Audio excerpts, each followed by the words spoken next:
Hello, this is Kent from Easy Test Pool Supplies, and today we're going to try something different. We're going to be having swimming pool talk, where we discuss various issues and products and how-tos in the pool industry.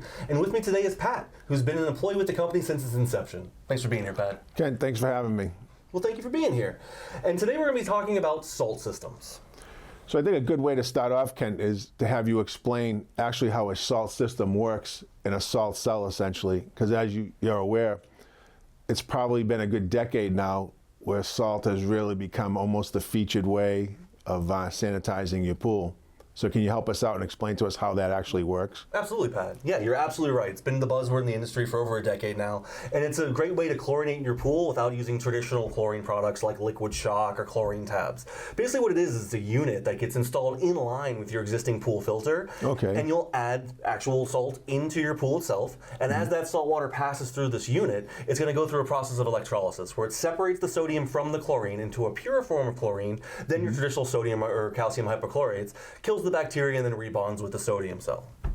Excellent. So I hear a lot of people sometimes who complain on a salt system that the pH runs high and they're constantly adjusting the pH down, and depending on if you have a salt, if you have a gunite pool or a vinyl pool, there's different water chemistry issues.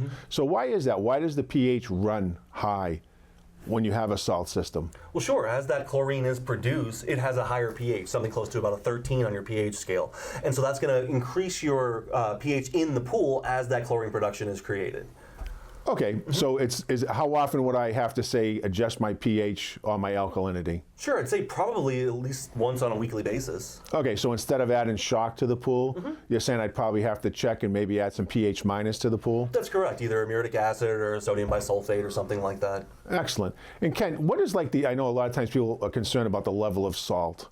So what's the ocean compared to what a pool would be? Well, sure, that's a huge concern. A lot of people think they're going to be turning their pool into an ocean, and nobody really wants that at your house. Right. But when we're talking about a saltwater pool, we're keeping those levels around the 3,000 parts per million, which is far less than the ocean at about 35,000, so almost 10 times as much. Even the human tear is only about 9,000 parts. Okay, so do you find that sometimes, I've read some magazines and stuff, and they'll talk about how the water can be corrosive. What's that mean? Like the water's corrosive? What's that exactly mean? And would that affect my heater or my heat pump? Well, sure. So, I mean, we're here in New Hampshire, and if you've ever been by the seacoast, we know that salt water tends to eat away at, metallic objects and things. So, something like an above-ground pool with a steel wall, or if you have a heater or a heat pump, it's going to be a lot more corrosive and cause those things to fail sooner. However, there's a get-around to this, and you'll get something called a zinc anode. Basically, that gets installed in line as well, and then that salt corrosiveness is going to attack that unit rather than your essential products. When do we know that a salt cell is starting to, quote, lose its effectiveness? How would we know that? Well, sure, the easiest way is there's usually a light on these units that say check cell. And so the coating would be over it, you'd notice buildup, that kind of thing. However, you'd also be testing your water, hopefully with your local pool company to make sure that the levels are there, both for your salt levels in parts per million and your chlorine production. So if we're noticing that the chlorine production is not keeping up, that's a very good sign that you need to replace the unit. And I know sometimes people will get a brand new salt system and they'll come in and they'll say it's not working. And can you tell us how important stabilizer is to making sure that the salt system is performing, or the chlorine system is performing at its proper level? How important is cyanuric acid as stabilizer? Well, super important. I mean, we know this in traditional pool care. So when you have your chlorine tablets, they are stabilized like chlorine. That's going to allow the chlorine to stay in the water during high sunlight and heat and stuff like that. Okay. It's even more important on a salt system because the salt itself is the chlorine is being produced from the salt levels, and we already talked about the process of electrolysis. So if the chlorine that's produced isn't held in the water and just kind of dissipates, you're going to have scaling in your water. You're not going to have the chlorine levels you need. So something like cyanuric acid needs to be manually introduced into your pool, and it's important that you keep it at a higher level than your traditional chlorine unit. What's a good level? Well, sure. So in your traditional chlorine pool, you're probably keeping it around 30 parts. Okay. In a salt pool, I want you closer to 50. All right, excellent. And I notice in the Northeast sometimes, when we start pools up in the spring, and if the water's cold, we'll get more service requests for customers saying, I'm not sure my chlorine generator is working. Why is that? Well, it's probably not. I mean, temperature plays a lot in the production of the chlorine. So if we're below about 55 degrees Fahrenheit, your chlorine, your saltwater generator is not going to produce the chlorine that you're looking for. We really need that water temperature to raise. Okay, so that's really important to know. If we were to look at in buying a chlorine generator, I know a lot of times people will tell me, I have a saltwater pool. And I'm not sure that a lot of people understand that they're actually generating chlorine. So kind of explain that. We're putting salt, in a pool to generate chlorine. So we are actually have chlorine in the pool. Is that correct? It's not really a chlorine-free pool, right? Not at all. In fact, you're making chlorine. In fact, a more accurate term for a salt system is a chlorine generator. It's just turning that salt into your chlorine rather than introducing an already pre-manufactured, unit of chlorine.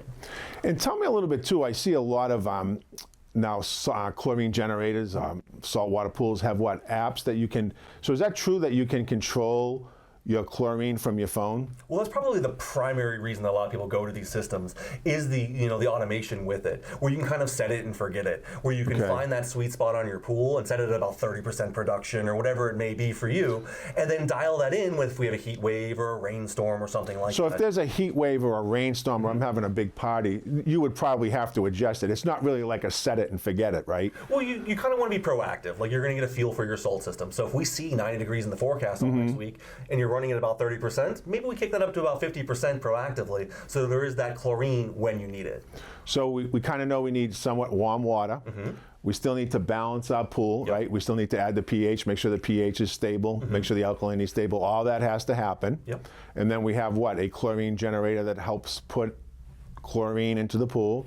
And so basically there's really no need to go to a pool store to buy chlorine tablets and shock. Is that a pretty fair statement? That's correct. I mean, I still advise you go there to get your water tested to make sure that everything still stays in range, but yeah, you should have no need for tabs anymore.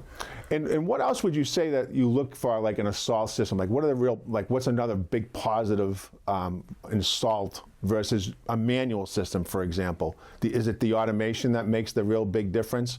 So you don't have to manually touch, right? So there's no more touching chemicals like chlorine tabs? Yeah, very important. A lot of people don't like sitting on chemicals. They don't like handling chemicals. I mean, we've all poured in a gallon of shock and bleached our favorite pair of pants.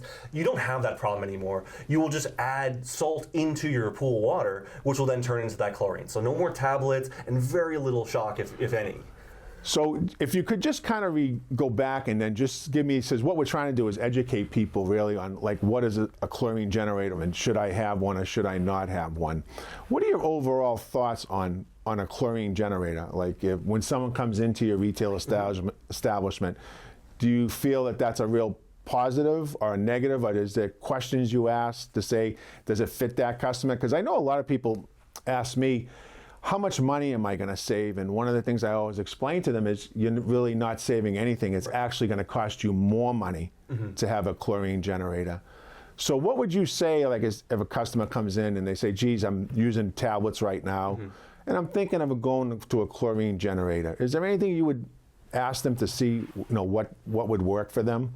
I think it depends on the customer. I think everyone has their own way of maintaining their pool, and it really comes down to, do you want to handle chemicals? Do you want to have something that you can use with an app? What kind of pool do you have? Is it a gunite pool? Is it an above ground pool? There's a lot of different factors that would go into that, making that choice. Ken, so I hear a lot of people ask me specifically, can I put salt in my pool even though I don't have a chlorine generator?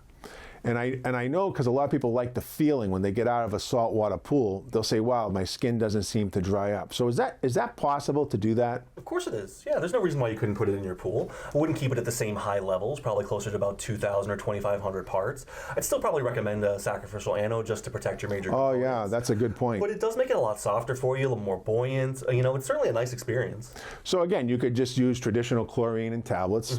Put your salt level up to 2,000 parts per million. Wouldn't be a bad idea to have an anode because of the corrosion. And you would at least feel the softness that a lot of people speak to when they have a chlorine generator. Absolutely. Excellent. So we've covered a lot of issues today, Kent. We've talked about a lot of things, a lot of pluses and minuses in the hopes of really educating people. And I think that's more of what we're going to be trying to do when we have this little segment called Swimming Pool Talk. And if anyone has any suggestions, they could reach out on any topic they'd like us to talk about, and we'll try to address that as best as we can. So Kent, any final thoughts from you? Yeah, I'm happy that we're able to offer an unbiased opinion on salt systems, help educate our customers and potential customers, see if it's something that's right for you. We've gone over the fact that it is a chlorine generator, even though it is a salt pool. Talked about some pros and cons. And if you guys have any questions, more than happy to help here at Easy Test Pools at any of our stores. So I think it was a successful swimming pool talk. Excellent. And I think also, too, that there's many ways to do things in life, and this is just how we see it from our perspective. So we welcome any comments, because there's certainly not just one way to do anything. There's a multitude of ways, and we're happy to listen, and we hope you found this informative. Absolutely. Thanks for joining us on our first episode of Swimming Pool Talk, and we hope to see you next time.